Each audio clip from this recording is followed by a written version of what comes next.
जम्मू में डोगरा समुदाय के जो आरक्षित श्रेणियों के सरकारी कर्मचारी हैं वो लगातार धरने पर है और अब इन्होंने अपना आंदोलन उग्र कर दिया है।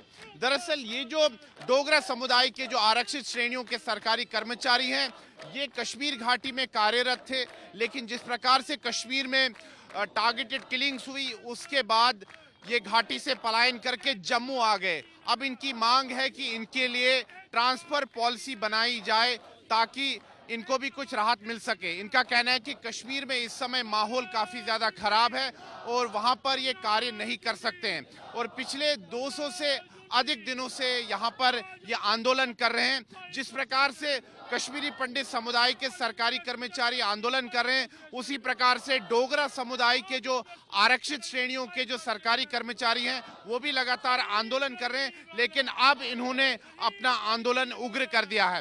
दरअसल जम्मू कश्मीर के उपराज्यपाल मनोज सिन्हा जी ने पिछले बुधवार को जम्मू में प्रेस वार्ता की और उस प्रेस वार्ता में मैंने उनसे प्रश्न पूछा कश्मीरी पंडित समुदाय के सरकारी कर्मचारियों के बारे में और डोगरा समुदाय के जो आरक्षित श्रेणियों के सरकारी कर्मचारी हैं।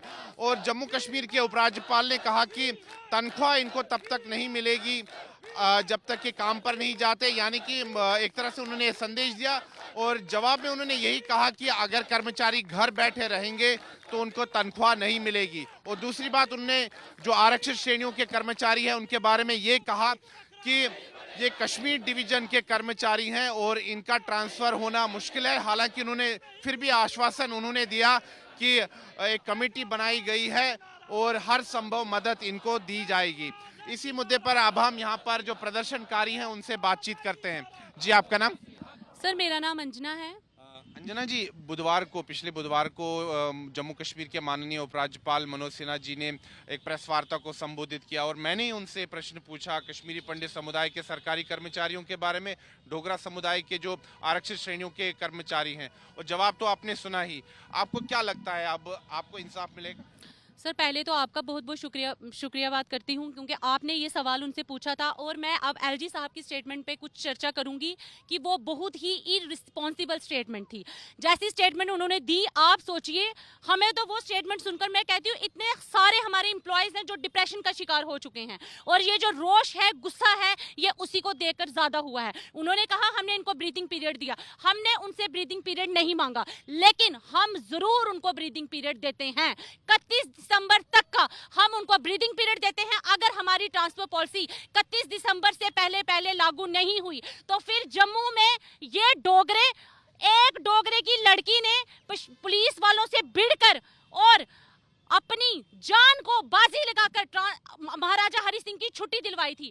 तो ये भी डोगरों की जितनी लड़कियां हैं ये भी अपनी जान पे भिड़कर इन एम्प्लॉयज को ट्रांसफर पॉलिसी लागू जरूर करवाएंगे। और ये हम उन्हें डंके की चोट पे कह देते हैं कि आप कहते हो कि हमें हिंदू राष्ट्र की स्थापना करनी है, आप कहते हो कि हमें हिंदू राजा बनाना है जम्मू कश्मीर में। हमें खुशी है इस बात की कि हमारा जो आने वाला जो भी सीएम होगा हिंदू होगा। ये हम हिंदुओं से ज्यादा खुशी किसी को नहीं हो सकती। लेकिन क्या हिंदू भाषा कब बनेगा? हिंदुओं की लाशों पे 30 का आंकड़ा पार कर चुकी है जम्मू से जो डेड बॉडीज कश्मीर से आई हैं, 30 का आंकड़ा पार कर चुकी हैं। आप कहते हो कि हमने 50 के पार करने हैं, 50 के पार आप हिंदुओं की लाशों पे करोगे, बाकी आप ऐसे नहीं कर सकते। उस सरकार का क्या फायदा बनाने का जब आपके अपने ही समाज के लोग आपके साथ खड़े हैं ही नहीं। अपने समाज के लोगों में अपने अंदर विश्वास और भरोसा पैदा कीजिए और हम तब आपका साथ देंगे। अंजना जी, आपको वेतन कब से नहीं मिल रहा है? सर, मुझे 7 महीने हो गए सैलरी बंद हुए। बहुत से ऐसे एम्प्लॉयज हैं जिनकी 6-6 महीने से सैलरी बंद है। 7-7 महीने हो गए सैलरी बंद हुए। ये छोटे छोटे बच्चे हैं, यहाँ देखा होगा आपने, मेरा बेटा ये 7 महीने से लगातार मेरे साथ यहाँ प्रोटेस्ट पे आता है। इस बच्चे ने क्या सीखा? मेरे 2 बच्चे हैं, एक को मैं घर छोड़कर आती हूँ, यहाँ और भी बहुत सारी हमारी बच्चियां वहाँ खड़ी हैं। इन बच्चे, ये हमारे बच्चे जो हैं ये कश्मीर में पढ़ते थे और अपने स्कूल में ये टॉप करते थे। ये कहाँ जा रहा है हमारा जम्मू कश्मीर का भविष्य? अंजना जी, जो एलजी साहब ने जो जवाब दिया उसमें उन्होंने ये भी कहा कि एक कमेटी बनाई गई है ट्रांसफ़र पॉलिसी को देखने के लिए और वो कोशिश करेंगे कि कुछ किया जाए। उससे आप संतुष्ट हैं? सर कोशिश कब करेंगे? 7 महीने हो गए, 7 महीने से उस कमेटी ने अभी कोशिश ही नहीं की। इतने इतने इंटेलेक्चुअल केएस लेवल के वो अंदर वो बैठे हुए हैं, हमारे जितने भी कमेटी के मेंबरान हैं। आप बताइए, अभी तक उन्होंने कोशिश ही नहीं की। 7 महीने एक बहुत बड़ा अरसा होता है। गर्मी देखी, बारिश देखी, इतनी ठंड है, आपने देखो आज टेम्परेचर कितना था। हमारे बच्चे हमारे साथ ठंड में आ रहे हैं, बीमार हो जाते हैं, हमारी सैलरी पैसे नहीं है हमारे पास कि हम इनका इलाज करवा सके। तो हम ये साफ तौर पे कह देते हैं कि जो एलजी साहब की स्टेटमेंट थी, मैं तो एलजी साहब के लिए यही कहूंगी कि हमारे बहुत से हमने सीएम भी देखे, गवर्नर भी बहुत सारे देखे, लेकिन हमने किसी की भी इतनी गैर जिम्मेदाराना स्टेटमेंट नहीं सुनी जितनी की आपने दी। आप एक जम्मू कश्मीर के सर्वसर्वा हो, मालिक हो, और हम पहले दिन से ये बहने कहते आई हैं कि आप हमारे बाप से भी शायद बड़े होंगे, बाप की उम्र से भी ज्यादा उम्र के हो। आपने इतनी गैर जिम्मेदारान ये जो आपने स्टेटमेंट थी कैसे दे डाली? आपने कमेटीज बनाई, कमेटीज बनाकर ठंडे बस्ते में डाल दी। आपने स्टेटमेंट जो हमारे लिए दी, आपको कमेटीज के लिए देनी चाहिए थी। अच्छा, आप बताइए मुझे, जो बीजेपी के जो नेता हैं, आपने बीजेपी मुख्यालय के बाहर भी प्रदर्शन किया, आप सब ने किया, तो वहां से कुछ आश्वासन आपको मिला? कश्मीरी पंडित समुदाय के सरकारी कर्मचारियों ने भी प्रदर्शन किया बीजेपी मुख्यालय के बाहर, उनको भी आश्वासन मिला। जो आश्वासन मिला है बीजेपी नेताओं की तरफ से, क्या आप उससे संतुष्ट हैं? सर देखिए, संतुष्ट तो हम तभी होंगे जब ट्रांसफर पॉलिसी रिटर्न फॉर्म में आएगी, क्योंकि आश्वासन हमें 6 महीने से लगातार मिल रहे हैं। फिर बात वही आती है, आश्वासन से अगर हमारी ट्रांसफर हो जाती तो अभी तक होनी चाहिए थी। तब आश्वासन नहीं, अब एक बड़े ही डंके की चोट पर उन्होंने वादा किया है हमसे कि आने वाले कुछ दिनों में ट्रांसफर पॉलिसी बना दी जाएगी। अब हम उनसे एक प्रश्न पूछते हैं, जितनी भी जनता हमें सुन रही है, कोई भी हिंदुस्तान की पॉलिसी हमें ढूंढ के बताइए, पूरी दुनिया की ढूंढ के बताइए कि वो कोई रिक्रूटमेंट प्रोसेस जिसकी ट्रांसफर पॉलिसी ना हो।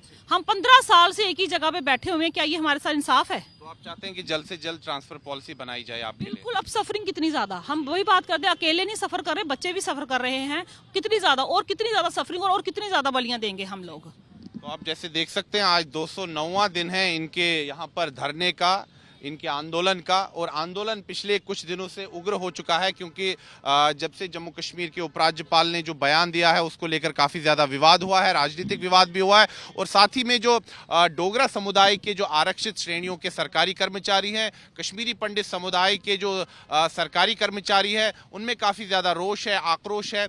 और इसीलिए पिछले हफ्ते ये भारतीय जनता पार्टी के कार्यालय के बाहर भी इन्होंने प्रदर्शन किया। फिलहाल बीजेपी के नेताओं से इनको आश्वासन तो मिला है, लेकिन इनका कहना है कि ये संतुष्ट तभी होंगे जब सरकार कोई अच्छा फैसला लेगी इनके बारे में। फिलहाल इनका यही कहना है कि कश्मीर घाटी में इनके रहने लायक माहौल नहीं है, इनके काम करने लायक माहौल नहीं है, क्योंकि वहां पर भय का इस समय जो है आतंक और भय का माहौल चल रहा है। वीडियो जर्नलिस्ट नीरज कुमार के साथ मैं सुनील भट्ट, जम्मू आज तक।